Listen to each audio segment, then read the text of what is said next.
Well, I know, right? Just take up the whole fucking road, why don't you?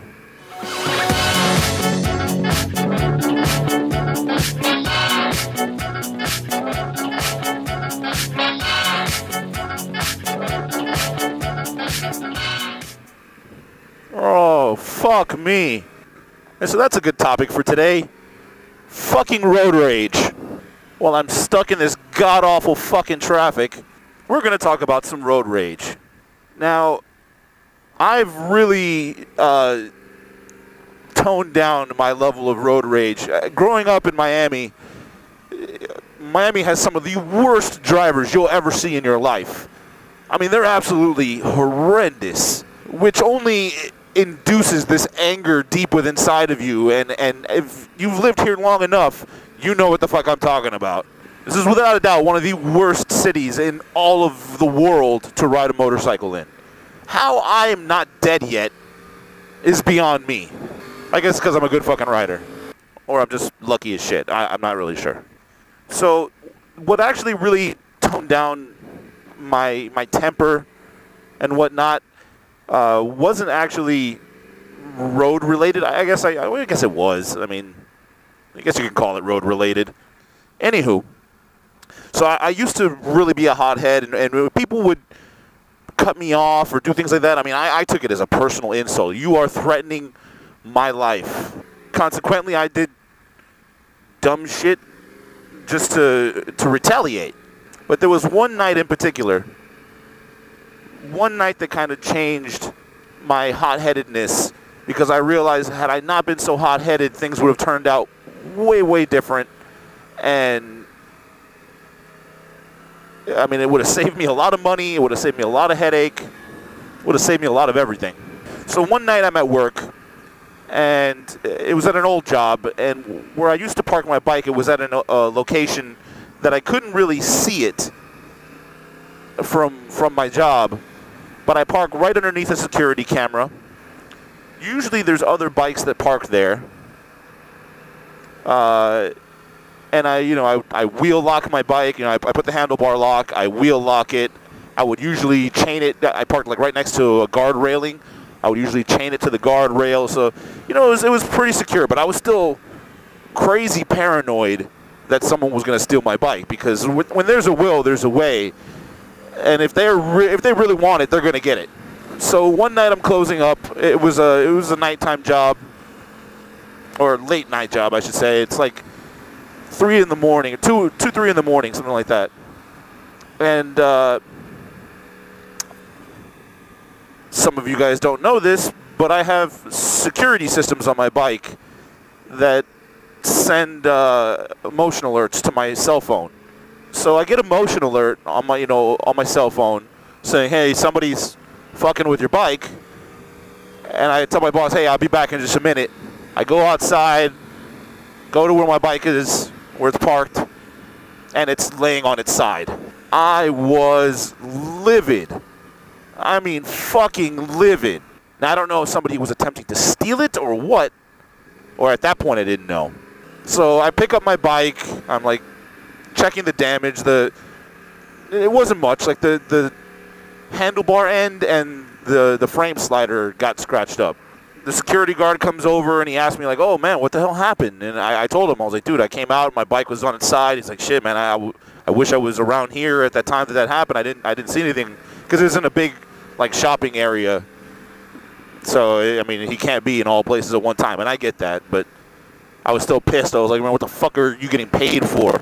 And so a guy comes over to me and he tells me, he's like, "Dude, I saw what happened to your bike.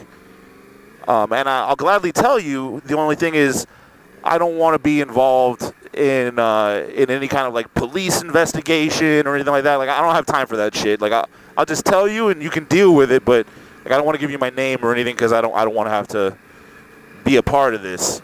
I was like, "All right, man, I'll take what I can get. Like, just what the hell happened?" These 3 guys and a chick get out of this white car over here, which is relatively close to where I park my bike. And they get out, they look intoxicated, and they go over to the bike and they're checking it out, and the girl she starts sitting on the bike and they're taking pictures. and I guess they attempted to move it, and she couldn't handle the weight distribution of the bike, and it just toppled over on her.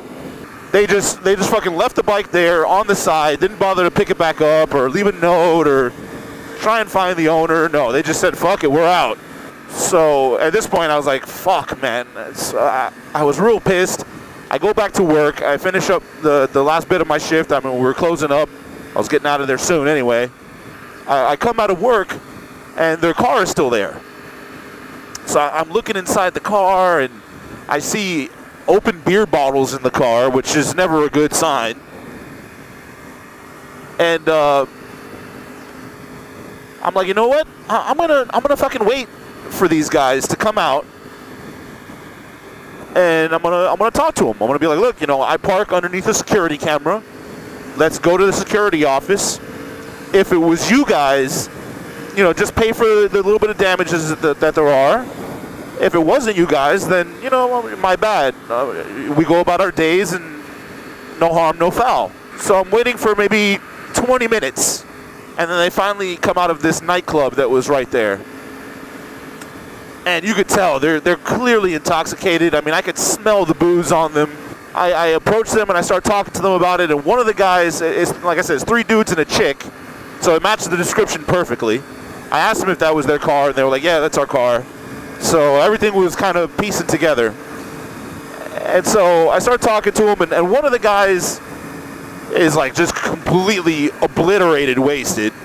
The other guy is like being apologetic, and he's just like, you know, trying to be the nice guy and be the mediary. And then there's the third guy who's just being a complete belligerent dick. So I'm not even trying to talk to him because I'm so hot at this moment that, you know, these guys knocked over my shit that I might fucking hit the guy. So I'm trying to talk to the guy that's being the intermediary. And so he's talking to me, and they basically are denying it. Deny. It wasn't us, it wasn't us, it wasn't us. And I told him, okay, that may be true. And maybe, you know, I'm not denying that you could be innocent. But like I said, I park underneath a security camera, so let's go to the office, and we'll go take a look at the cameras.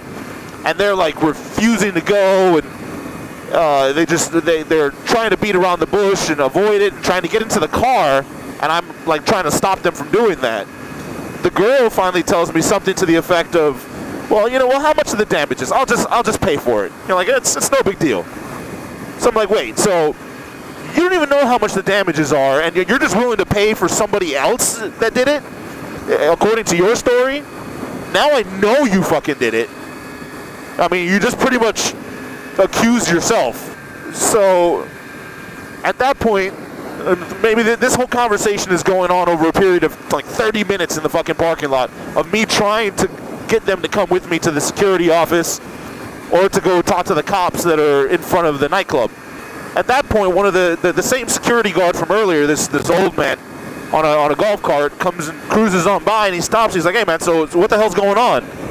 And I start telling him, like, these are the guys that I was told that were the ones that knocked over my bike. I want to go take them to the security office so we can look at the camera, and if it was them, they're going to pay for the damages. And while I'm explaining that to him, these guys just pile into their car and freaking pull out of the parking lot, or pull out of the parking space rather. And the guy that was like belligerently drunk,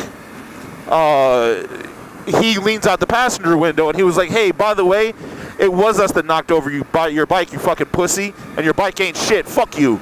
I've never in my life felt such a hot rage inside of me where my body temperature literally rose because I was so unbelievably angry.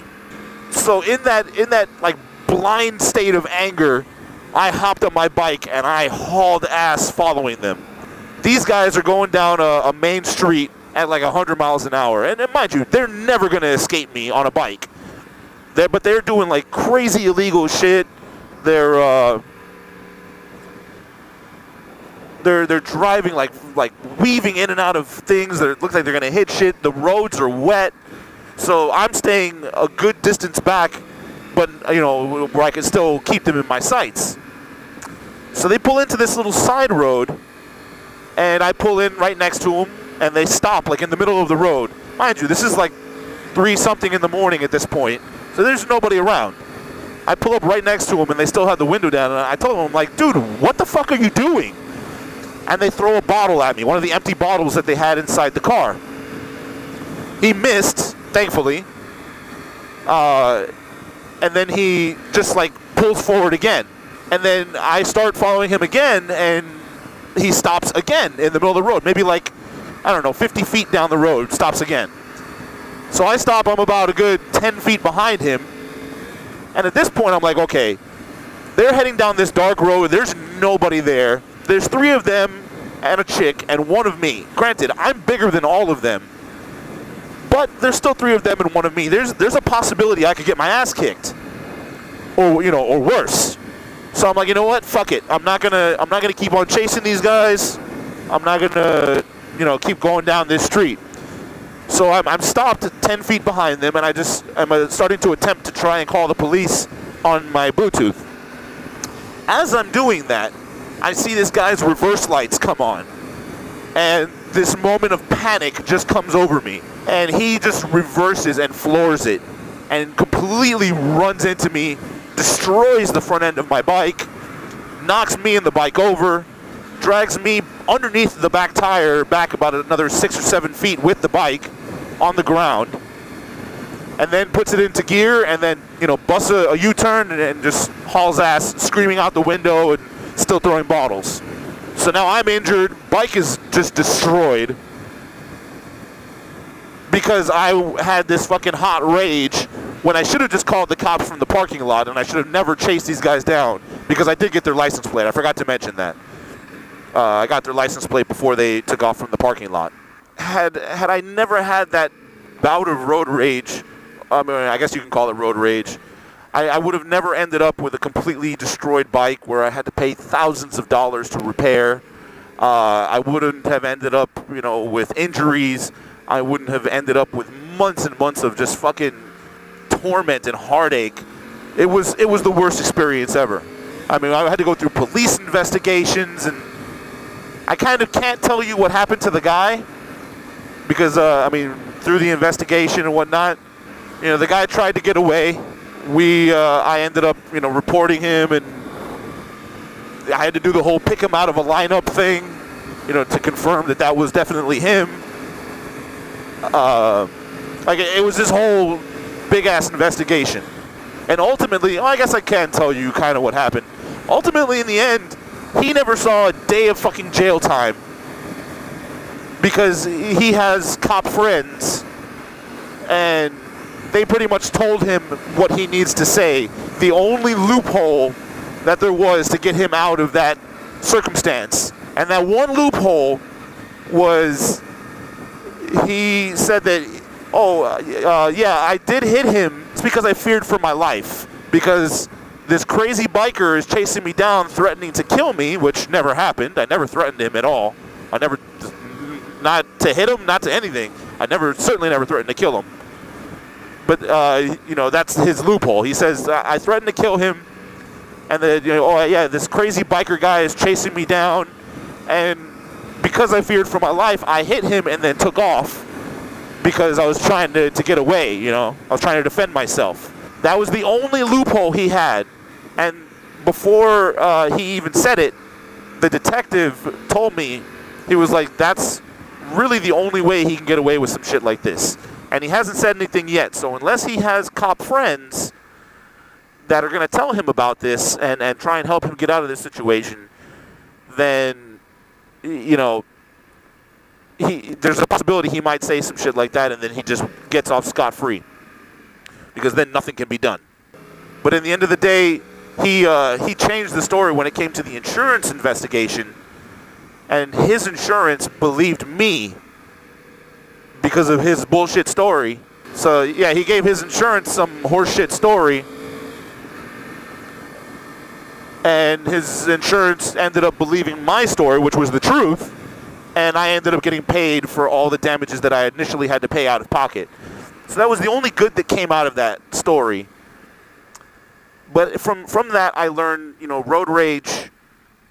I mean, I really learned to control my temper in situations, you know, not to kind of fly off the handle and just get this blind rage like that. I mean, it doesn't benefit anyone.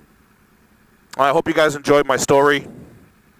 It's a painful one for me to tell, but let me know if you guys have experienced anything similar, how you guys deal with road rage, or any experiences you might have had with road rage. Leave a comment below, and I'll catch you guys in the next video.